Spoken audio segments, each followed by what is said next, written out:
বিভিন্ন স্থানৰ পৰা আহি যেনেধৰণে আপোনালোকে সহযোগিতা কৰিছে তাৰ কাৰণে আপোনালোক উন্নতিলৈকে মই সদৌ অসম ছাত্ৰ সন্থাৰ তৰফৰ পৰা পুনৰবাৰ আপোনালোকক কৃতজ্ঞতা জ্ঞাপন কৰিছো। আমি একেলগে আগবাঢ়ি যাব লাগিব। আমাৰ সংগ্ৰামখন আমি আগবঢ়াই নিব খুজিছো।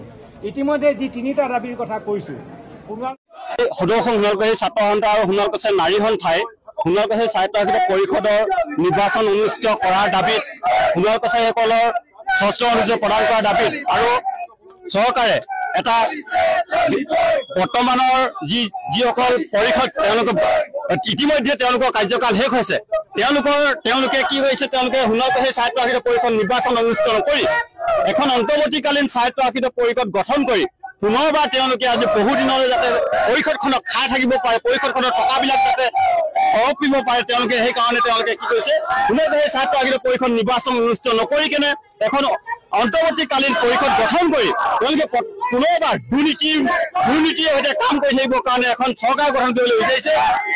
মানে পৰিষদীয় চৰকাৰ যিখন আমি বিৰোধিতা কৰিছো, আমি সেইকাৰণে আজি ৰাজপথলৈ ওলাই আহিছো যে সোণালকুছি স্বায়ত্তশাসিত পৰিষদৰ অতি শীঘ্ৰে নিৰ্বাচন অনুষ্ঠিত কৰক, 1 নম্বৰ দাবী।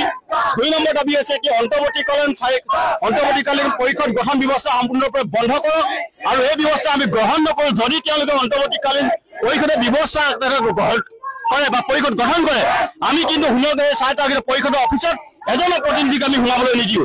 তৃতীয়তে আমি সোণালকুছি স্বায়ত্তশাসিত পৰিষদক গণতান্ত্ৰিক অধিকাৰ, ন্যায্য অধিকাৰ, তেওঁলোকে ষষ্ঠ অনুসূচী আধাৰত সোণালকুছিসকলক স্বায়ত্তশাসিত পৰিষদ প্ৰদান কৰক আৰু জনজাতি সোণালকুছিসকলক সুৰক্ষা প্ৰদান কৰক।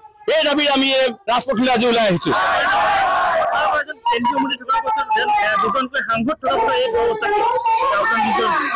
এই কথাটো আমি বাৰম্বাৰ প্ৰধান বৰুৱা আৰু সভাপতি সোণোৱালদেৱক আমি এই কথা কৈ আহিছো যে সোণালকুছি স্বায়ত্তশাসিত পৰিষদৰ নিৰ্বাচন অনুষ্ঠিত কৰাৰ ক্ষেত্ৰত আপোনালোকে এক কাৰ্যকৰী ব্যৱস্থা গ্ৰহণ কৰক। যিহেতু আপোনালোকৰ চৰকাৰ আছে, আপোনালোকে মন্ত্ৰীত্বত আছে, আপোনালোকে পদবীত আছে, গতিকে আপোনালোকে পদবীত থকাৰ পিছতো যদি সোণালকুছি স্বায়ত্তশাসিত পৰিষদৰ ইলেকশ্যন নকৰে, গতিকে তেতিয়া আমি আগন্তুক বিধানসভাৰ ইলেকশ্যনত কিন্তু আমি সোণালকুছি ৰাইজত এজনো বিজেপি মানুহ আমি সোমাবলৈ নিদিওঁ। এই কথা কিন্তু আজি সংবাদ মাধ্যমৰ তাৰিখে বা জৰিয়তে আৰু এই প্ৰতিবাদী কাৰ্যসূচীৰ জৰিয়তে আমি আজি জনাই দিবলৈ বিচাৰিছো।